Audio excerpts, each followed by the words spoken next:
Night of the Hunter is a 1955 film starring Robert Mitchum as Reverend Harry Powell, a weird preacher man who has serious issues with women. He manages to be both a fanatical Bible thumper and a serial killer. Powell learns that two children are in possession of $10,000 that had been stolen by their father in an attempt to cope with the pressures of living during the Depression. Upon his release, Powell sets out to woo the mother of the children in hopes of locating the money.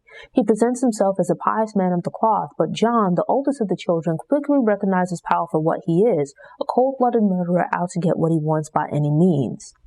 Night of the Hunter is one of those old black and white films that through watching documentaries about cinema, film, and whatnot, as well as in film class, I've seen bits and pieces and I've heard about, but never really got around to actually watching from beginning to end until recently. And so I think it was in that class that I first became aware of this film, chiefly the scene where Robert Mitchum's character, Powell, is standing outside the house, like outside the gate, with his hat on, and it's just this really creepy scene. It's black and white, it's like misty and whatnot.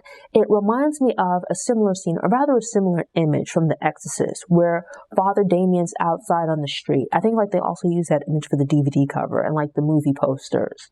So in that film class, this was before I'd seen The Exorcist, but in the years since and like seeing it, it reminded me of The Exorcist. And so having seen clips of Robert Mitchum and other movies, to start with, the preacher is weird. I don't really understand why other people don't pick up on it, right? But then this little kid does. He's the only one that picks up on it from the beginning, because I was like, you probably don't want this man in your house. He seems like an absolute weirdo. First of all, why does it seem like no one has a problem with him having been in prison or him being in prison? You're a preacher, you're talking about religion, the Bible, all this kind of stuff. But then here you are in jail. What'd you do to get there? You know, I'm not saying that, something can happen in your life, you go to jail, or you might have been doing whatever where, you went to prison and that's where you turned your life around. That's not the sense that you get from this man, right? He's weird. He seems like he's been weird for a while, and he's going to continue being weird. It's just like very, very uncomfortable. I would say like the opening scenes of the movie. Sometimes I watch old movies, just as I watch like recent movies or like from the recent past. But something I find going back and looking at some of these movies, the acting back then is probably considered great. But looking at it in the present, I think some of it's like pretty terrible. Like the little boy does a really great job. So does Robert Mitchum. But like the guy that plays the dad, he's kind of terrible. Maybe it's like that overly dramatic, campy type way of delivering lines. Maybe that was just like the thing at the time. Like that overwrought, overly dramatic way. It reminds me of, I think it was like the most recent season of Curb Your Enthusiasm, where like Larry is kind of coerced into having this young lady appear in his show, and it's like, she's just terrible. Like she's all over the place. She's overly dramatic. The way she delivers lines, like her tone is just wrong for the scene. This kind of stuff reminds me of that.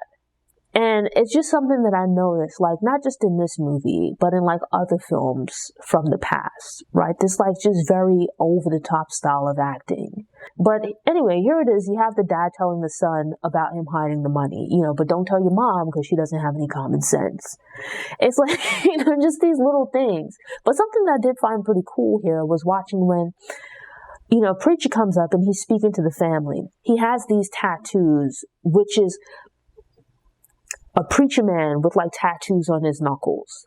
One hand has like love and the other one has hate. And so he uses that as symbolism for the battle between love and hate, which I thought was pretty cool because I saw it and it immediately reminded me of Radio Raheem in Do the Right Thing, right? So I thought that was pretty cool. But Radio Raheem, I think, had 4-finger rings, right? And so it's like, watching movies themselves, but also watching like about the history of film, I find it pretty interesting when I see movies that I'm familiar with, that I've watched, I look at, and I think they're cool. But then you go back and you watch older movies and you see like where they were influenced, right? Like where they got certain things from. So I thought it was cool, right, to see the influence that this film had on Spike Lee, the conversation, and let's say some of the implications here kind of surprising. There's a conversation where they're having a picnic, right? Like, first of all, John which is the little boy, has like the weight of the world on his shoulders because the adults around him are absolute morons, right? Like, they're so wrapped up in the mom finding any man really, falling for this guy, his weirdness and all of that. It probably speaks to the reality of quite a number of women back then, where it's like, God forbid you should have children, or for God forbid, even if you don't have children, but your husband dies or whatever it is that happens, there's now a rush for you to be with someone, to marry anyone. And even before you know this person, right? Like, just a warm body. There's probably some compromises being made. Not to say that, like, you should be overly picky or ridiculous with your expectations, but just a matter of that desperation, I think, can sometimes lead to you dealing with people that you really should just leave where you found them. Because as we see here, I don't know what it is about this guy that would make you think that he's a catch. Like, he's not bad looking or anything, but from the very beginning, there's just something off-putting about him. Like, there's just a vibe about him that's like, leave this one alone. Now, I will say John and Uncle Bertie, right, the adults around him, rather off, Uncle Bertie remains like a constant presence in his life. He talks to him. He spends time with him. He teaches him things. He puts himself forward as being someone that John can turn to should the need ever arise, right? You get the sense that Uncle Bertie picks up that he sees what's going on at John's house, that this man has moved in rather quickly after dad went to jail and died or whatever it is that happened to him. He can't exactly put his finger on what's going on, but he knows well enough to at least present himself to John as someone that he can turn to should he need anything. And it's not just like, I appreciate you. Like, you see his preacher, he says the right things, but his actions don't seem to match up. Now, granted, John initially doesn't take a liking to this guy. You don't really see him reaching out, like trying to spend time with John, taking him fishing, doing things that you might when trying to build a relationship with the little boy. Sort of like what Uncle Bertie does. Bertie talks to him, whereas Preacher talks at him. Preacher Man and the mom get married. And on their honeymoon night, when most people I would think would be intimate, there's something that's off there, right? And I mean, people's sexuality is their sexuality, regardless of whoever you're attracted to, whether or not you are or are not attracted to anyone sexually. But it's just this thing that gives you pause, right? Like, there's these little red flags, which I actually found quite interesting that they touched on these topics, given that nowadays not so much, but back then I would think that they might have been pretty risque, right? So you have like the religiosity of the preacher man, which I think adds to his creepiness. Here's this godly man on the surface, but we know as the audience that he's capable of violence, great violence. And every time you turn around, he's like quoting Bible verses, singing gospel songs. It's absolutely crazy. It adds to his creepy factor, right? Like the tension that surrounds him. In some ways, like the movie kind of reminds me of, if you ever think of like those murder mystery type movies or shows where there's like a group of people gathered in a room, gathered in a house. Every time the lights go out and it comes back on, like say the movie Clue. Every time the lights come back on, another person's being killed. And it's like, this just keeps going on and on until there's like one or two people left. And it's just you and the killer. At which point, the killer becomes obvious. That's sort of like the sense I get here. Where it's like, you don't notice that first off, this guy was in prison. He comes into contact with the father of the kids, right? Fine, that might be unknown to the family, right? Comes into contact with the mom, they get married and whatnot. It's not exactly clear how long after. Suddenly she goes missing. And it's like, he has this past history of having killed other people. Maybe they weren't aware of exactly what his record was. But it's like, you don't ask questions. You don't kind of wonder what's going on. Like, we see the older man who's married to the older lady, right? Like, he kind of asks questions, but he lets things slide a little bit too easily, which allows the preacher to kind of talk his way out of things. I think some of it's also like some of the characters, like they want to believe him. So even when he's telling lies or he's saying things that don't quite seem right, instead of them pushing more and asking questions, they just kind of go with whatever he says. Part of how scam artists get over is that to some degree, they kind of play into what the person already wants to believe. So it's like they make statements, and then because the mark wants to believe it, They leave enough space for the mark to connect the dots for themselves, to fill in the blanks. They make excuses for the things that don't really make sense or that don't really sit right with them. And so you kind of see that at play here. Pearl is a little kid, and I guess that excuses some of her naivete, but Pearl annoyed the hell out of me. And like this kid, seriously. Meanwhile, John is extremely astute and observant. Like Pearl is not the strongest player on the team, right?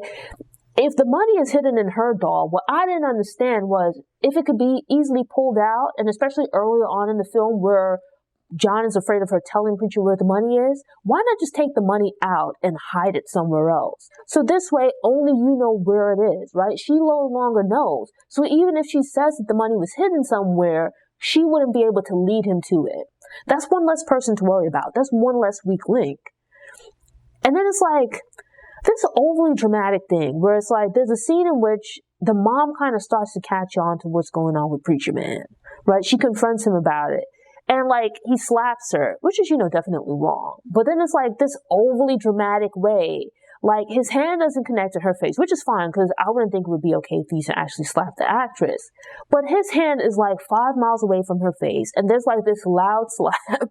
It's like I would think that maybe, you take your head and then like kind of slow motion, push it against her face, or she moves her head or something, you speed it up, something like, I don't know, maybe they just didn't have the technical abilities at that time. Likewise, this whole thing of him like drawing the knife on her, and it's like this really over-exaggerated thing where it's like she's down here somewhere, his hand is up there somewhere. It becomes clear that the preacher, he casts away all pretenses of being decent and just goes in to grab up the kids and their money. But it forces John to then take Pearl and run off. The tension mounts at that point, as here it is that you now have these two relatively young kids in the midst of the Depression having to strike out on their own, as pretty much they've lost both of their parents, right? They don't know that they're orphans, but they really are. And now they have this murderous man on their tails. So they take off in this little rowboat and they're picking their way down the river, making do as best as they can, right? The circumstances change because up to this point, much of the story has taken place in the house. But at this point, like the world kind of opens up. But at the same time, it feels claustrophobic because here it is that you have Preacher Man chasing them down or trying to. So they eventually meet this really kind woman, Miss Cooper, who's probably like my favorite character beside John. And so the two of them are the only ones in the entire movie that have any kind of sense. Miss Cooper is nice enough to take in John and Pearl. And she has like several other kids. As this is the Depression, she takes them in, takes good care of them, washes them up, scrubs them clean, gives them food, a comfortable place to stay. And as we realize, she's done this for several other children. So eventually Preacher makes his way into town and actually like through one of the other kids finds that John and Pearl are staying with Miss Cooper. You get the sense that much as with John, Miss Cooper isn't initially rude to him, but she's not exactly welcoming, right? She calls the kids forward and whatnot, but doesn't immediately turn them over to Preacher Man. Instead, she asks questions. Through conversation, she's gotten a basic understanding from John about the situation with his parents, right? That they've both passed away. Now, here you have this random man coming along with his sob story, with the fake crying and all this other kind of nonsense, but Miss Cooper is a straight shooter, right? And she picks up on the nonsense from him that were actually unlike the mom when asked, she believes John over Preacher Man, right? Not just that she believes him, but she defends him. She defends him and Pearl. And it leads to Preacher Man dropping his mask quite quickly in comparison to how he usually operates. This results in her running him off. I mean, she's like a gangster, right? Because like throughout the movie, he pulls out this knife and whatnot when situations get difficult. But here in this situation, it's like it's his final option when things aren't going his way or when he gets found out. But here it is. When he brings a knife out, she brings out a gun. And so she quickly runs him off. And it's like, not just that, but she actually sits up on the porch with her rifle just in case he comes back. And when he does, she runs him off once again. We see that he's actually a coward, right? Because when he meets resistance from other people, when he meets resistance from a strong person, someone that'll stand up to him, he backs down. And here you have it that she runs him off, but there's like this constant thing, like this ominous presence where whenever he pops up on the scene, as when he arrives at the house in the middle of the night, he's out in the yard, sitting on the steps on like, I think the porch or like a stone wall or something like that. But earlier we see him when like the kids are hanging out in a barn. He comes hiding in a barn. He comes riding on his horse, just a silhouette off in the distance. And you hear him singing like a religious song. I think he's like whistling or something like that. It's the same thing when we first see him arriving at the house, when John gets up in the middle of the night, like before he even meets the mom, and he's standing outside, just this very ominous feeling.